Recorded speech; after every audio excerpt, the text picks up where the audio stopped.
Ever since I ended up in a wheelchair due to an accident 3 years ago, my husband and mother-in-law have become much colder towards me.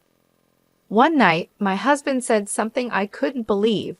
"Sorry, but could you please leave this house for a moment?" "What? What do you mean?" I asked, shocked. "I mean exactly what I said. My mother and I talked it over and decided," he replied.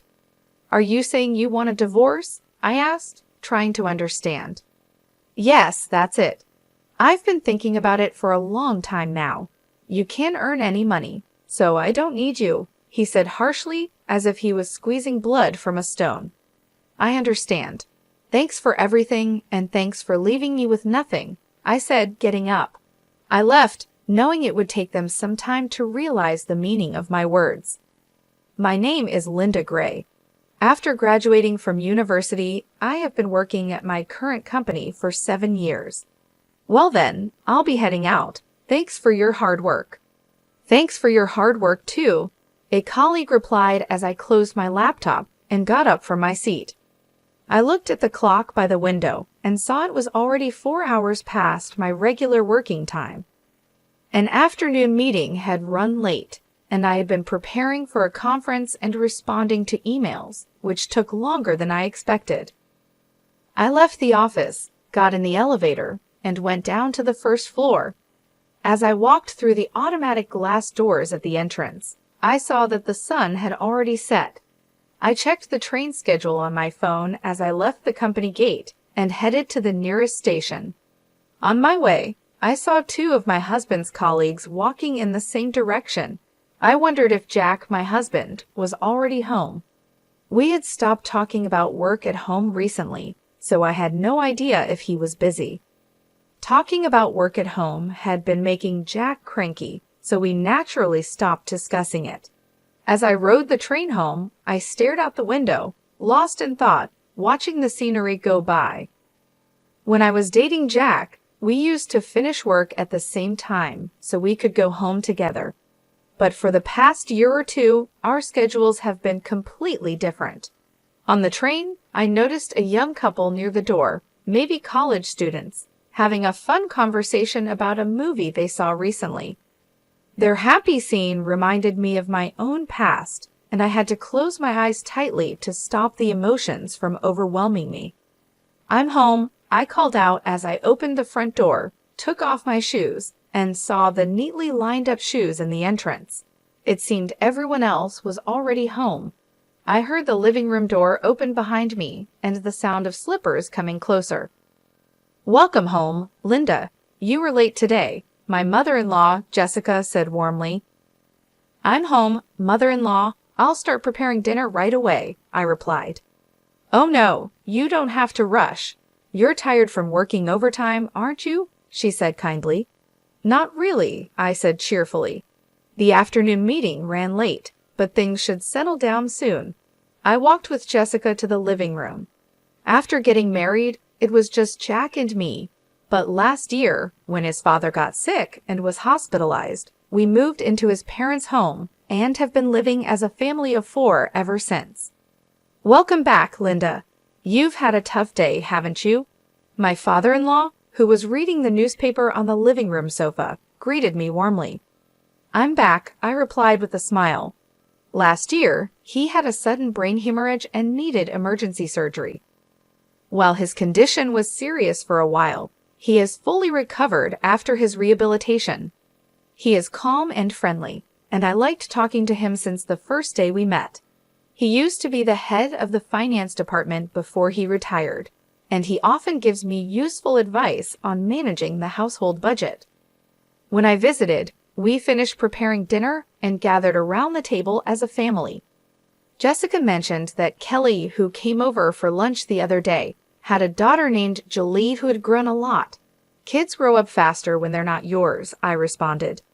"Kelly is as beautiful as ever, and having a child really makes her look even more graceful," Jessica continued. "I guess so," I replied. "Kelly is Jessica's niece and Jack's cousin. Jessica often seems disappointed that Jack and I don't have children.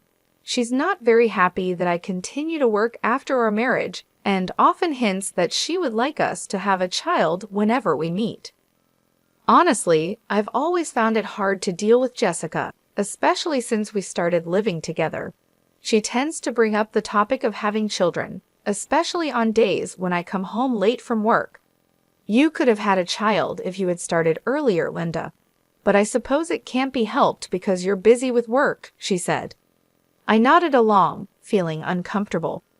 I glanced at Jack, who was quietly eating his meal without looking at me. Jack and I were colleagues at the same company and got married in our 3rd year of dating. We were told that it would be best if I became a housewife if we had a child, but we have both continued working since our marriage and haven't had any children. Both of us have wanted a child and tried everything from herbal medicine to medical tests, but nothing has worked. Despite a sense of loneliness, we decided to keep living as a couple and focus on our work. However, I started to feel a distance growing between Jack and me. We got married out of love and promised to make each other happy, but our relationship has gradually become cold. I think it started when Jack began having trouble at work. He didn't tell me anything, but I heard from a senior colleague in his department that Jack was struggling because he couldn't keep up with his peers. Jack is a gentle person who doesn't handle pressure well and tends to push himself too hard. I knew without him saying anything that he was feeling anxious and frustrated about the situation. But whenever I tried to offer him support, he would refuse to talk about his worries, insisting that he was fine and that I shouldn't worry. So he continued to keep his feelings to himself. I couldn't push him to open up, and I felt helpless that I couldn't be there for him. Even so, on our days off, we would make an effort to travel together or spend a relaxing day at home, enjoying our time together as a couple. When I felt drained from our unsuccessful attempts to have a baby, Jack was always there, quietly supporting me. That's why, even if I couldn't solve Jack's problems directly, I wanted to be by his side, providing comfort and peace. The turning point came when I got a promotion at work. I was recognized for my achievements on the projects I worked on and was one of the fastest among my peers to get promoted. That's amazing. Congratulations, Linda, Jack had said. I can't forget the look on his face when he congratulated me. I was so touched that I could only manage a simple thank you. As my work got busier, the distance between Jack and me seemed to grow. We spent less time together, our conversations became fewer, and when my income surpassed Jack's, we hardly even made eye contact anymore. I would watch Jack as he finished his meal in silence and then left the table without a word.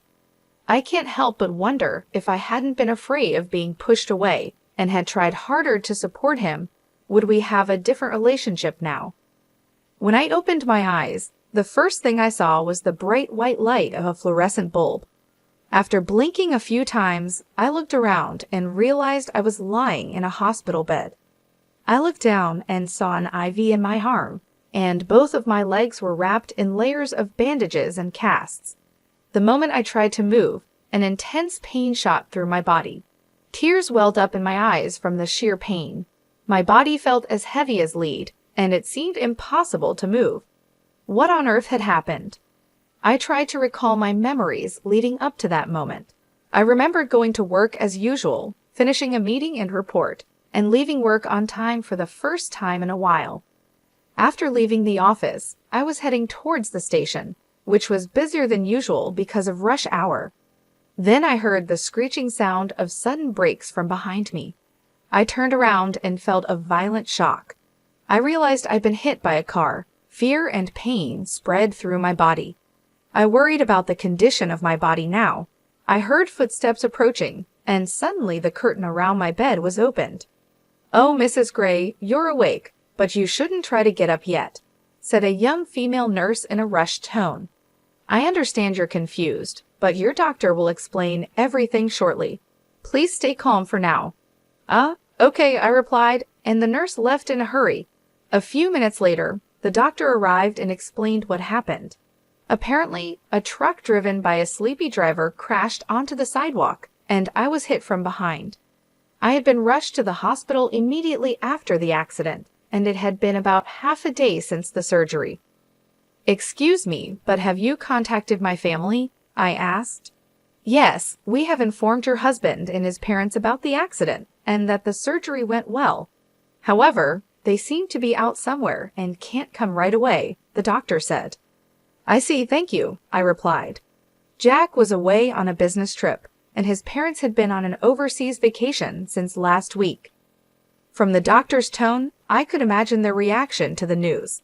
Even though they were out, it didn't sound like they responded as you would expect when being told a loved one has been in an accident. I laughed bitterly, thinking about Jack's reaction. It didn't seem like he would be worried about me. The doctor continued to explain that while there were no life-threatening injuries, the damage to both of my legs was severe. They said the chances of walking again were not good. As I listened, it felt surreal, like they were talking about someone else, not my own body. Jack visited the hospital 4 days after the accident. It was surprising to see his pained expression when he saw me, covered in injuries, lying in the hospital bed. "Sorry," he said, looking genuinely distressed. "I'm late." "It's fine, don't worry about it," I replied. "I'm sorry for interrupting your business trip." It had been a while since we last talked, and the atmosphere was awkward. Our conversation stalled, and we both avoided eye contact. Jack then excused himself to talk to the doctor, leaving the room. I couldn't bring myself to call out to him and just watched him leave. It's been 2.5 years since the accident. My legs are still disabled from the accident, and I've been confined to a wheelchair. Since the accident happened while I was leaving work, I managed to stay with the company for a while, but it became too hard to continue, so I resigned about 5 months ago. Since then, I've been spending my time at home, but a few things have been bothering me. One thing is Jessica's attitude towards me. It's gotten much harsher than before. "Linda, do you have a moment?" "Yes, of course." "I'm about to head out, but could you fold the laundry for me? It's just folding, so you can do it even if you can't move your legs, right?" "Yes, please be careful on your way out." "Well then, please get it done." Ever since I started staying at home, I've been getting more and more snide comments from Jessica. She seems unhappy that her daughter-in-law is at home all day and not working. Now, every time we meet, her requests come with a side of sarcasm. I sighed as I folded the laundry. The other thing that's been on my mind is Jack's job. According to a former colleague, Jack seems to be struggling at work more than ever. He's being outperformed by younger colleagues and subordinates who joined after him. He seems to be viewed as a burden by those around him. He used to keep to himself after coming home from work, but lately he's been taking out his frustrations on me more often. Must be nice, Linda. You don't have to worry about work relationships anymore, and you get to eat without having to work. I heard from Mom that you've been lazing around all day doing nothing. I wish I could have that lifestyle just once. I no longer saw any trace of the kind Jack I once knew. His sarcastic remarks left me feeling sad for the man he had become. One night, he said, "I hate to ask this, but could you please leave this house?" I was at a loss for words, unable to understand the meaning of his abrupt statement. "What? What do you mean?" "I mean exactly what I said. My mom and I have talked it over and decided." I turned to look at Jessica, who was sitting next to Jack. "Linda, ever since you quit your job, you haven't contributed to the living expenses or helped around the house. You've just been staying at home all the time. To be blunt, it's a nuisance for you to stay here any longer," she said. I don't. Don't you think it's rude to live off others without making any contribution to their household?" Jessica continued, a triumphant look in her eyes. Jack remained silent, avoiding eye contact with me. "Jack has a tough job too. Just because you're married, he doesn't have to support you anymore," she added. I looked at Jack, who was staring down. Jack is asking me to leave. Is this your way of saying you want a divorce? Yeah, that's it. I've been thinking about it for a long time, he replied. So after all this time, you have no feelings left for me. Why would there be? Of course not, Jack said, his words spilling out like a flood. Do you know how miserable I feel every time I see your face? You must have looked down on me, thinking you were better than me every day. It felt like the threads of our relationship were unraveling one by one. I tolerated you because you were contributing to the household expenses, but things have changed now. You're just someone who neither works nor has money, he said, clenching his fist, his words cutting like a knife. I don't need you now that you can't earn money. The last thread snapped. I understand, I said. For the first time, Jack looked at me. But I have a condition. All the divorce procedures will be handled through a lawyer. If you agree to that, I will pack my things and leave within the week. Sure, that's fine, right, Jack? Jessica said. Jack nodded silently. Well then, that's how it is, Jack, I said, jolting him out of his silence. Thank you for everything up until now, and thank you for leaving me with nothing, I said before walking out. A few days had passed since I left the house. When I checked my phone, I saw a call from Jack. I stared at the screen for a few seconds before picking up. Yes. Linda, I'm sorry. Could you please come back? He said. What's this all about all of a sudden? I asked, surprised by his change of heart. I heard from my dad that even after you quit your job, you've been covering our living expenses. You've been investing since you were working, haven't you? And now you're able to cover living expenses with the money you make from dividends, Jack said, his voice tinged with regret. Yes, that's right. So what? I responded, not sure where he was going with this. I left the household budget to you and my dad, so I didn't know anything about our finances. I thought we were living off my income, but now I realize we were mostly living off yours. I really regret saying such terrible things. I'm sorry, Jack continued, his tone softer, almost pleading.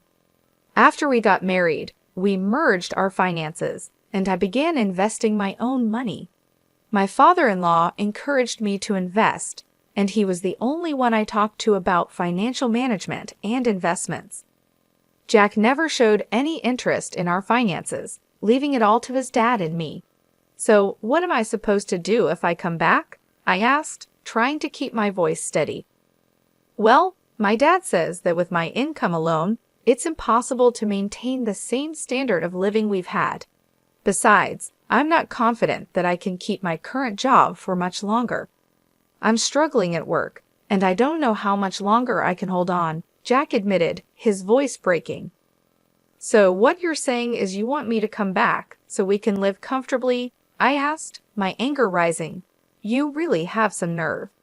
There was a long pause on the other end of the line, and I could hear Jack breathing heavily, trying to find the right words. The reason I never said anything before is because, even though my feelings have changed, I believed that deep down you still cared about me. But you're not the Jack I once loved anymore, I said, my voice trembling with emotion. That's not true, Jack said quickly, his voice full of desperation. I still care about you. I've just been going through a lot, and I've made mistakes. I know I've hurt you, but I want to make things right. Please come back. I sighed, feeling the weight of the years and the pain we had both endured. Jack, it's not that simple. You've hurt me deeply, and it's not just about the money. It's about how you've treated me, how you've taken me for granted. You've become someone I don't recognize anymore. I know, and I'm truly sorry. I've been a fool, and I've let my pride get in the way. I miss you, and I miss us. I want to make things right, but I need you to help me. Please, Linda, come back, Jack pleaded. I need time to think, I said, feeling the tears well up in my eyes. You can't just expect me to come back and pretend everything is okay. We need to talk about this, really talk, and figure out if we can find a way forward together. Okay, I understand, Jack said, his voice barely above a whisper. Take all the time you need. Just know that I'm willing to do whatever it takes to make things right.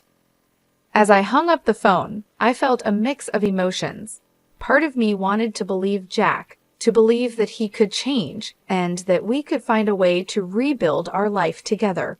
But another part of me was deeply hurt and uncertain if I could ever trust him again.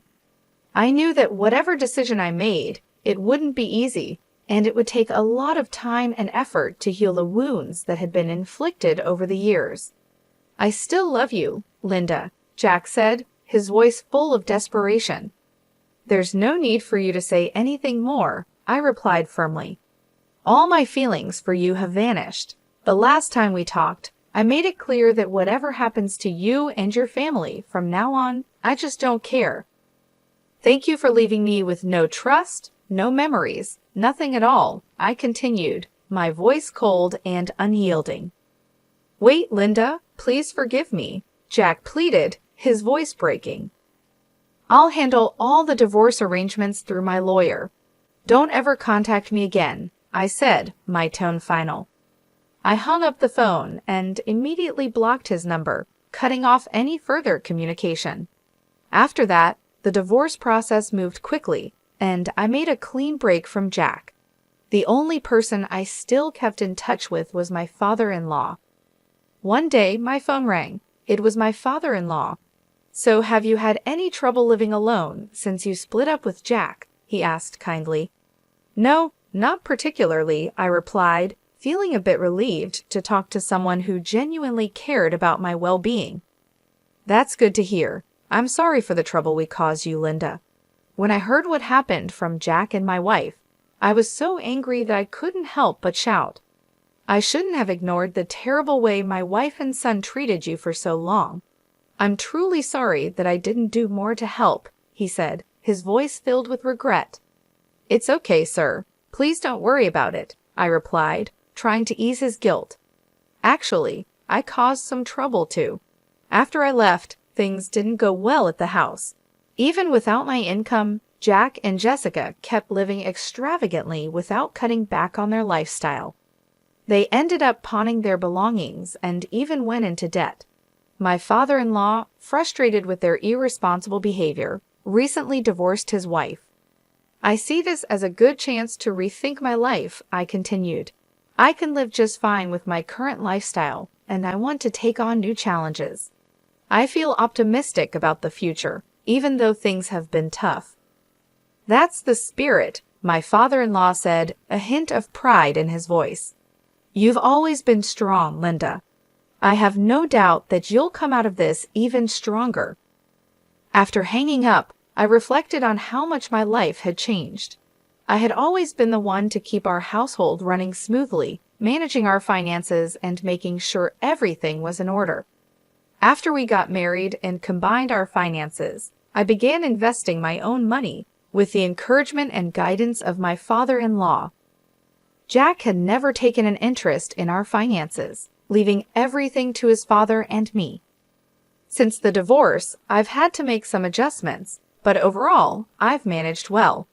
I've learned to live within my means, cutting back on unnecessary expenses and focusing on what truly matters. I've also started taking on new challenges, exploring new hobbies, and reconnecting with old friends. It hasn't been easy, but I found a sense of independence and self-reliance that I hadn't realized I was missing. Reflecting on my relationship with Jack, I couldn't help but feel a mix of sadness and relief. We had once been so in love, but over time, our relationship had deteriorated. The pressure from his job, the expectations from his family, and our struggles to have a child had all taken their toll. Jack had changed, becoming someone I no longer recognized. His coldness and lack of support had driven a wedge between us, and no matter how much I tried to reach out to him, he had pushed me away. When I finally made the decision to leave, it was the hardest thing I had ever done. But now, looking back, I realize it was also the best decision for both of us. Jack needed to face his own issues, and I needed to find my own path. The divorce proceedings were straightforward, thanks to the help of my lawyer and the support of my father-in-law. He had always been kind to me, treating me with respect and offering his wisdom and advice on financial matters. Even after the divorce, he remained a source of support, checking in on me regularly and offering his assistance whenever I needed it. I learned that after I left, the household fell into chaos. Without my financial support and management, Jack and Jessica continued to spend recklessly, refusing to cut back on their lavish lifestyle. They eventually had to pawn their belongings and even went into debt. My father-in-law, frustrated with their irresponsibility and fed up with the constant stress, decided to divorce Jessica. Now, I see this as a chance to reassess my life and set new goals. I've been focusing on my own happiness and well-being, taking things one day at a time. I found new strength within myself and a renewed sense of purpose. I've also started to explore new opportunities, whether it's a new hobby or a potential career change. Life may not have turned out the way I expected, but I'm determined to make the most of it. As I laughed cheerfully with my father-in-law over the phone, I felt a sense of relief and hope. The future is uncertain, but I'm ready to face it with a positive attitude and an open heart. I'm grateful for the lessons I've learned and the support I've received, and I'm excited to see where this new chapter of my life will take me.